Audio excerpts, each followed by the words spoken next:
Good morning dear students. Did women have a revolution? क्या महिलाओं ने क्रांति में हिस्सा लिया? Yes, let's know how they participated in the French revolution. Parisian women on their way to Versailles.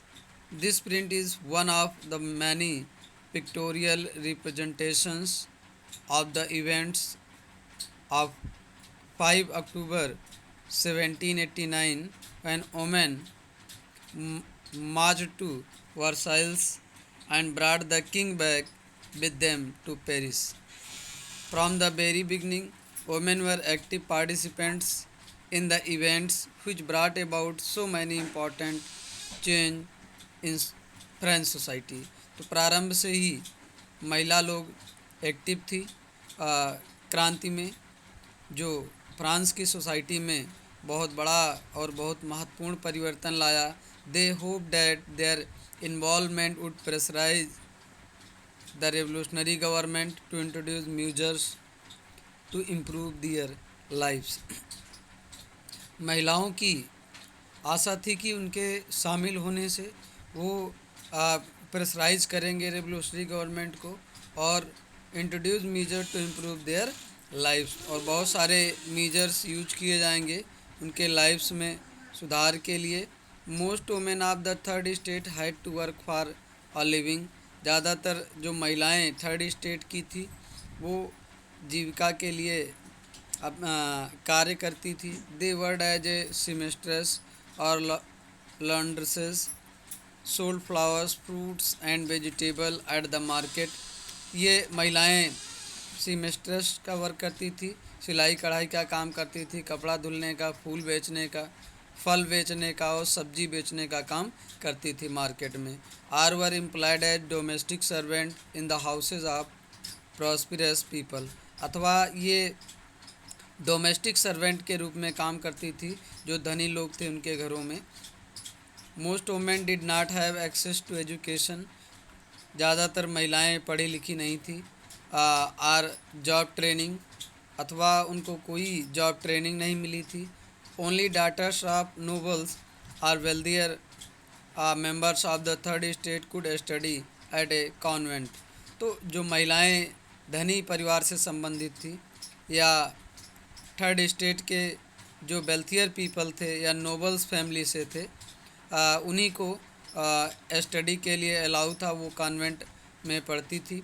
After which their family arranged a marriage for them, उसके बाद उनके परिवार वाले उनका विवाह कर देते थे।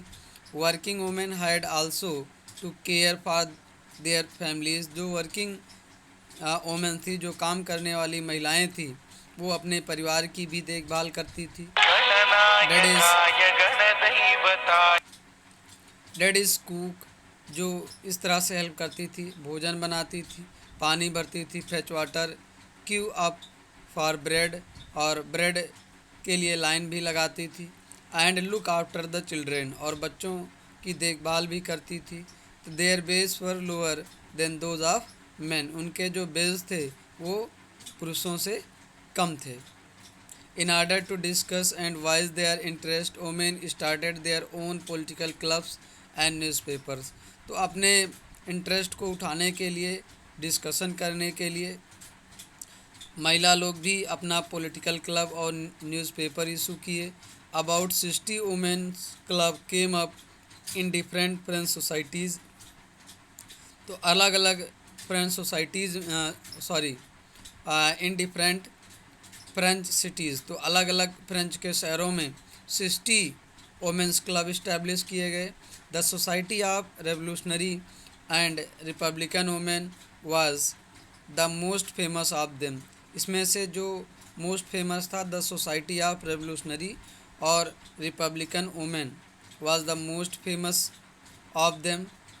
One of their main demand was that women enjoy the same political rights as man. तो उनकी जो एक मुख्य मांग थी वो पुरुषों के बराबर पॉलिटिकल राइट्स इन्जॉय करें, राजनीतिक अधिकार हों जितना कि पुरुषों के पास हो, ये मुख्य डिमांड थी महिलाओं की। Women were disappointed that the constitution of 1791 तो 1791 के संविधान से महिला लोग काफ़ी असंतुष्ट थी, डिसअपॉइंटेड थी। आ, जो इनको पैसिव सिटीजन्स का दर्जा दिया था। पैसिव सिटीजन्स वो लोग थे जिनको पॉलिटिकल राइट्स नहीं थे, वोटिंग राइट्स नहीं थे। They demanded the right to vote, ये लोग वोटिंग राइट्स की मांग किया। To be elected to the assembly, assembly में इलेक्टेड होने के लिए डिमांड की। एंड होल्ड पॉलिटिकल ऑफिस, और पॉलिटिकल ऑफिस में भी इनको दर्जा मिले। ओनली देन, तब से they felt would their interest be represented in the new government. Thank you.